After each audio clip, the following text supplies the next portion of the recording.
So, welcome back guys. Ako nga pala ulit si Edwards TV. Welcome back to my YouTube channel. So, sa video na to, mag-update ulit tayo sa ating munting imbunan. Tungkol dun sa ating mga i-harvest ngayon. So, at yung update dito sa ating pwesto ng ibon dahil iakit na natin sila sa taas. So, tara, simulan na natin. Yun nga guys, no, bago natin i-harvest yung ating harvestin. So, ito muna, i-update ko muna kayo dito sa aking flight. Ito ay ito yung mga isasalang natin ngayon sa breeding season. Ayan. Ito na isasalang natin yung back to back Lutino natin. Split o pa yung cup dyan. So, ayan ang ano natin yun. Sasalang natin. Ayan.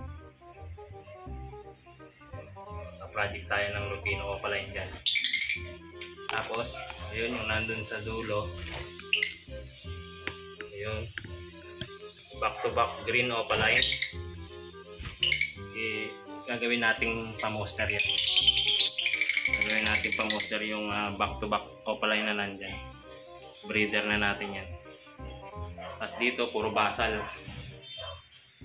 Yan. Yang dalawa, yung pardo at green. Ayan. Banded pair na yan dyan. Nagsusubuan na yan. Manalang na rin. Sa breeding age na sila. Tapos yung blue urine pilot natin.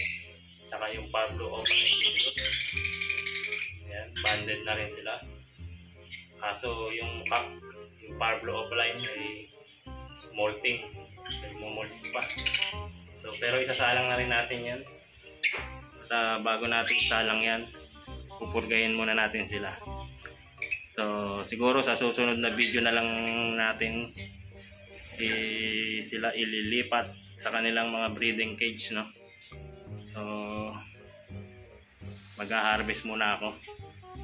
So, tara. So, ito pala yung una kong na-harvest nung nakaraan guys, no? Hindi ko na i-video nga lang. Pero ito yung una nating hinarvest dun sa parisan natin dun sa baba na pastel green Opaline hen tsaka green Opaline cock. Ayan yung kanilang mga anak. Bali ito yung first batch ng harvest natin. Ayan. Tatlo yan magkakapatid. Puro Opaline. Ayan. Yung isa pastel, green pastel Opaline. Tapos dalawang green Opaline. Ayan. Ayan sila.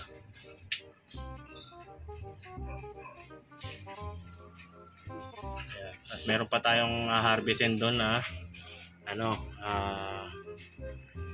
dalawang albino opa tsaka isang blue possible ino Opaline. Ayan, yung isa binakbakan na ng ng parents yan, ng hen. Kaya napilitan na akong i-harvest sila. Kaya medyo napanot yung ulo nyo. Sisable yan.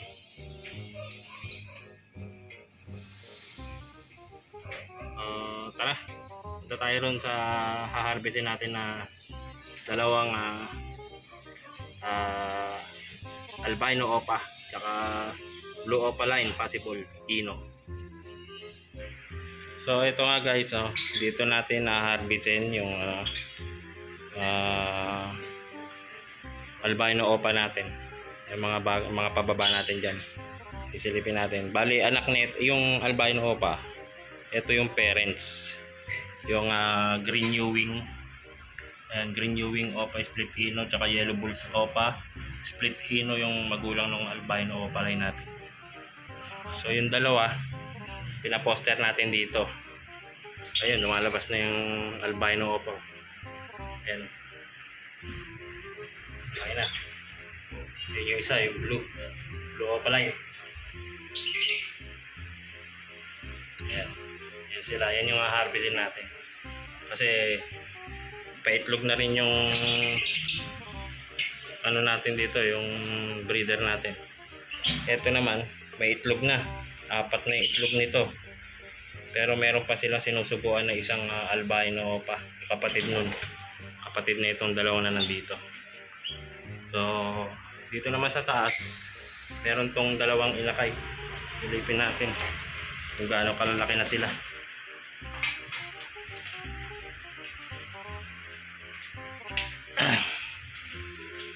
Yan. Tingnan natin.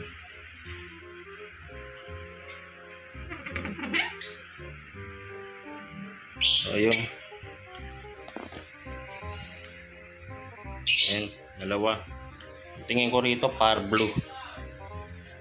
Dalawang par blue. Kasi blue series, oh. Ayan. Medyo malalaki na.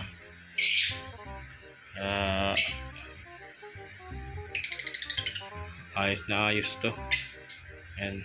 Tingin ko rito par blue itong dalawa. So, ang ganda ng ulo nito. Linis, oh.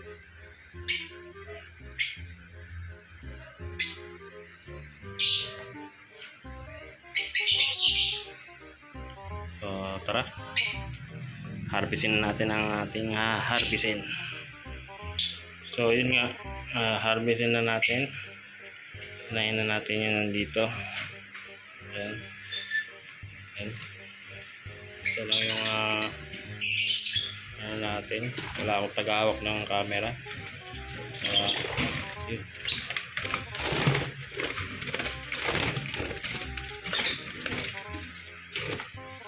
Ito na guys, nakuha ko na yung isa. Ito. Hindi malikot. Ito. Ayan. Blue opaline. Blue opaline.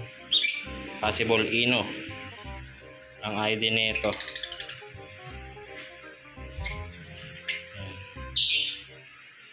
Kasi ang parents niya ano lang, back to back split Ino, kaya possible split Ino lang to.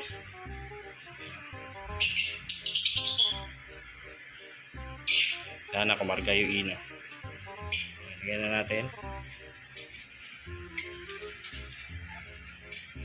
Ayan. Kami na.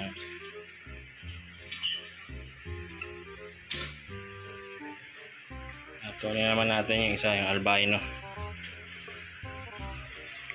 Ito na.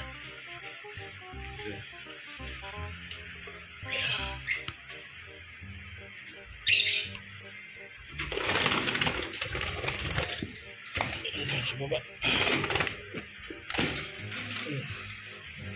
Ayan. Ako na. Okay.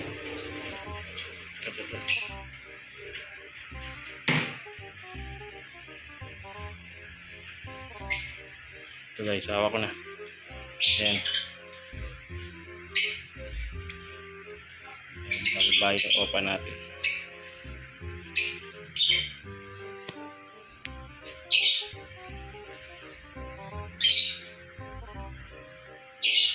Lagyan na natin dito. Ayan.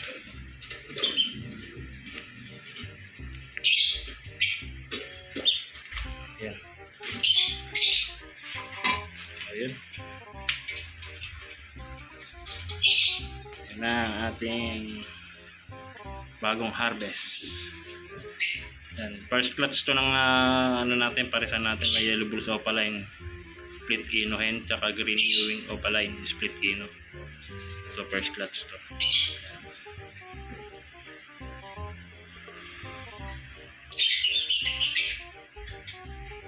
Yan daw.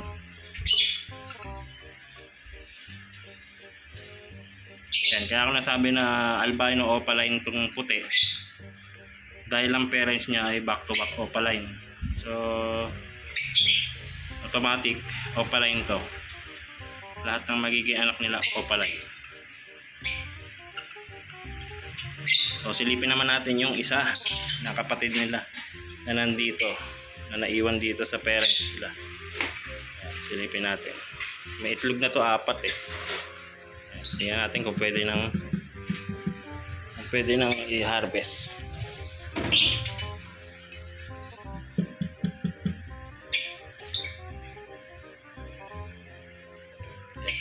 Yan yung parents ng albino opaline natin. Yan yung hen. Yan yung cock. Renewing opaline.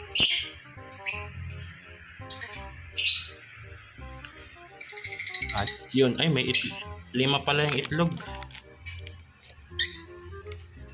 5 na pala itlog. Yung sinilip ko nakaraan, 4 lang. So yun pa, ay maliit pa yung ano. Medyo maliit pa yung isa. Medyo maliit pa. Hindi pa pwedeng harvested to. Siguro mga 1 linggo pa. Iwan muna natin yan dyan guys. Kasi susubuan pa yan ng cock. At yung hen natin naglilimlim na. Ayan. So huwag na natin masyadong istorbohin. Okay. Ilagay na natin yung hinarvest natin dun sa flight sa taas. Okay, tara. Ganda oh.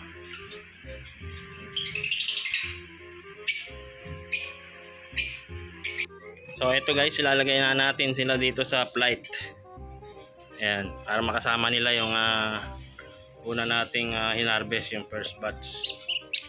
So, ayan. So, ilagay na natin. Wait lang.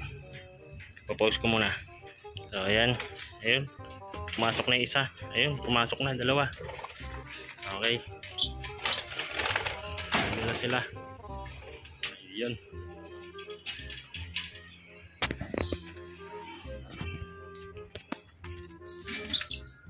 Ayun na. Ayun na sila. Nice. Ayan. Lipad-lipad na kayo yan. Diyan na kayo magpalakas ha. Ayan.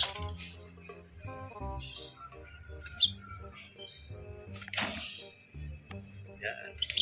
Ganda oh. Yun oh. Ganda ng albino opaline natin.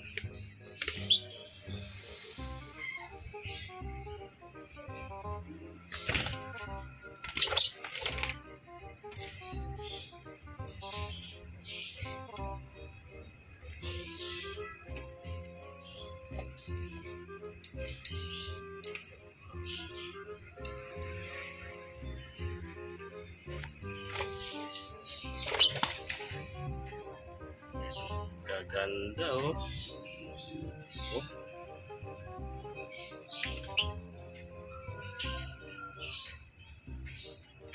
Okay. So yun, na-harvest na natin yung mga dapat natin i-harvest. So hanggang dito na lang ang ating video. So bali dito ko nga pala ilalagay yung ibang kulungan dito. Kapatong ko dyan. Ayan. Medyo presko sila rito. Ayan. Dito ko na nilipat ang ating mga ibon sa taas. Kaya may tanim pa akong malunggay sa timba. Ayan.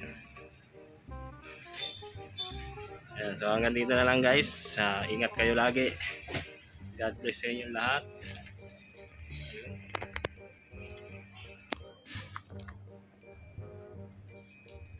God bless. Bye bye.